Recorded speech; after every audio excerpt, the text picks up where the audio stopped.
الحمدللہ وکفا وسلام علی عبادہ الذین اصطفیٰ اما بعد فقد قال النبی صلی اللہ علیہ وسلم من لم یضحی فلا یقرب مصلانا وإذن قال رسول اللہ صلی اللہ علیہ وسلم بکل شعرۃ منہا حسنہ او کما قال علیہ الصلاۃ والسلام۔ اس حدیث شریف میں اللہ کے رسول حضور سید عالم صلی اللہ علیہ وسلم ارشاد فرما رہے ہیں کہ بِكُلِّ شَعْرَةٍ مِّنْهَا حَسَنَةٌ۔ یہ صحابہ کرام رضوان اللہ تعالی علیہم اجمعین کے ایک سوال کے جواب میں آپ نے ارشاد فرمایا۔ سوال یہ تھا کہ صحابہ کرام رضوان اللہ تعالی علیہم اجمعین نے پوچھا کہ ما هذه الأضاحی، یہ قربانی کیا چیز ہے، اس کی حیثیت اور اس کی تاریخ کیا ہے؟ نبی پاک صلی اللہ علیہ وسلم نے ارشاد فرمایا کہ سنت ابیکم ابراہیم، یہ قربانی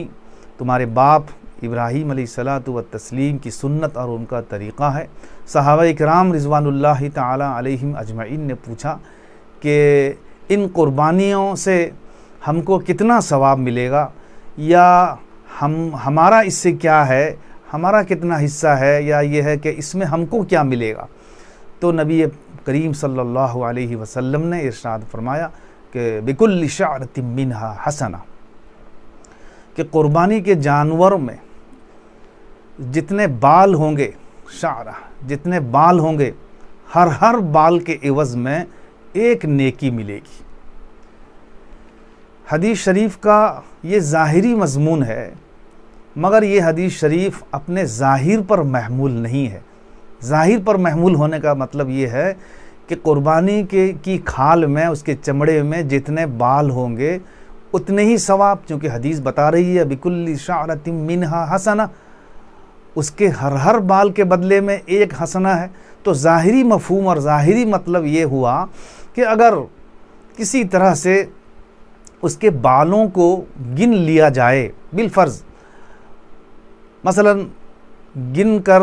اس کو محدود کر لیا جائے اور یہ پہنچ جایا جائے اس نتیجے پر کہ مثلا 2 کروڑ بال ہیں بالفرض، اگر گن لیا گیا تو حدیث کے مفہوم، ظاہری مفہوم کے لحاظ سے یہ بنتا ہے کہ 2 کروڑ ثواب یا 2 کروڑ نیکیاں اسے ملیں گی، حالانکہ یہ مطلب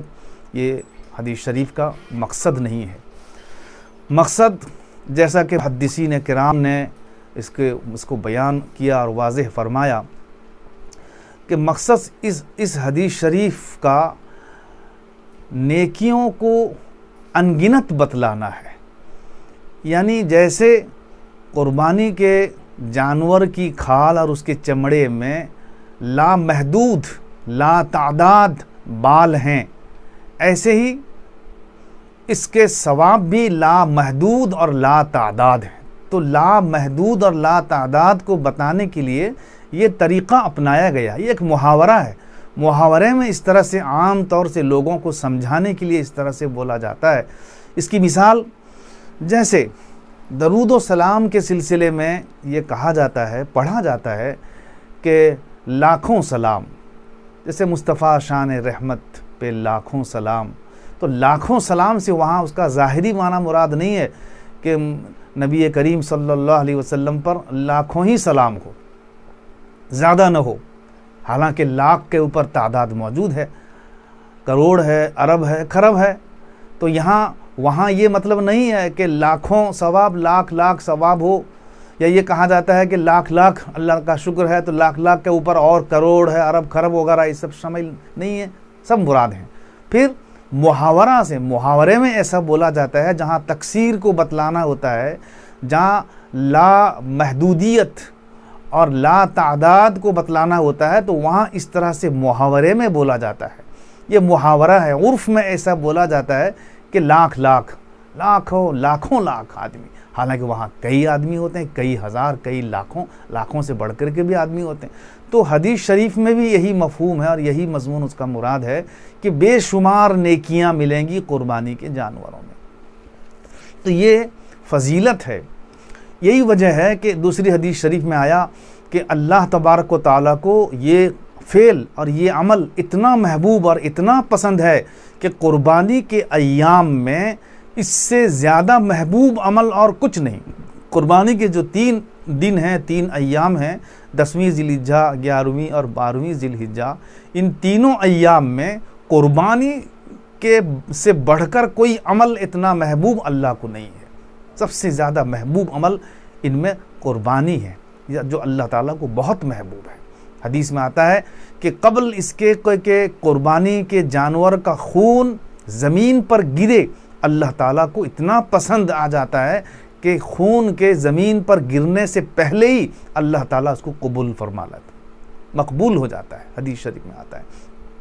اس سے پتہ چلا کہ یہ قربانی کا عمل اللہ تعالیٰ کو بہت محبوب ہے اور بہت زیادہ محبوب ہے، اور یہ قربانی کے ایام 10ویں، 11ویں اور 12ویں ذی الحجہ اور 12ویں کے غروب آفتاب سے پہلے یہ تینوں ایام میں انسان جب کبھی بھی قربانی کا عمل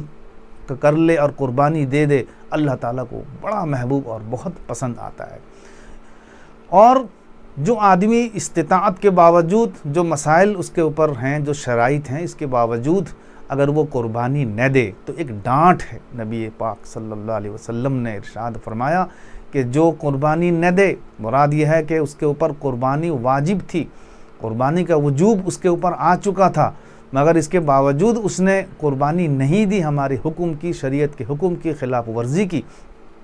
تو ڈانٹ کے طور پر آپ نے یہ ارشاد فرمایا فلا یحضر مصلانا یا فلا یقرب مصلانا، وہ ہماری عیدگاہ میں نہ آئے، یعنی جہاں عید اور بقرعید کی نماز پڑھی جاتی ہے وہاں وہ بالکل نہ آئے۔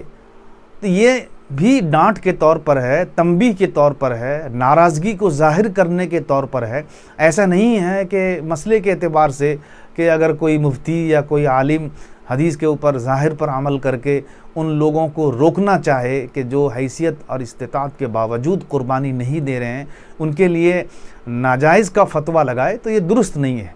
تو حدیث کا مطلب یہ ہے کہ نبی صلی اللہ علیہ وسلم ناراضگی کا اظہار فرما رہے ہیں کہ تم کو استطاعت ہے، قوت ہے، سکت ہے، طاقت ہے، اس کے باوجود تم نے شریعت کے احکام پر اور اس کے ایک ایسا حکم پر عمل نہیں کیا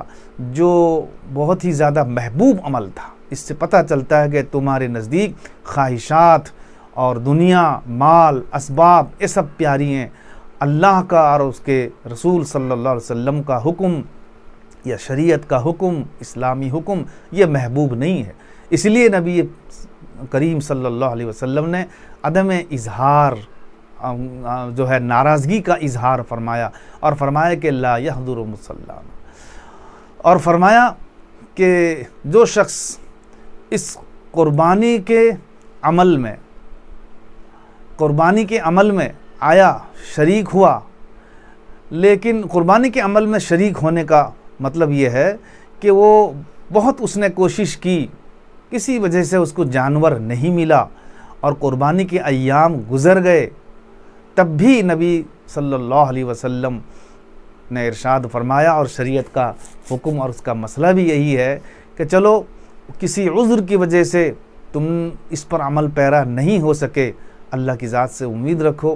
ایک متوسط درجے کا جانور اگر تم صدقہ کر دو گے زندہ،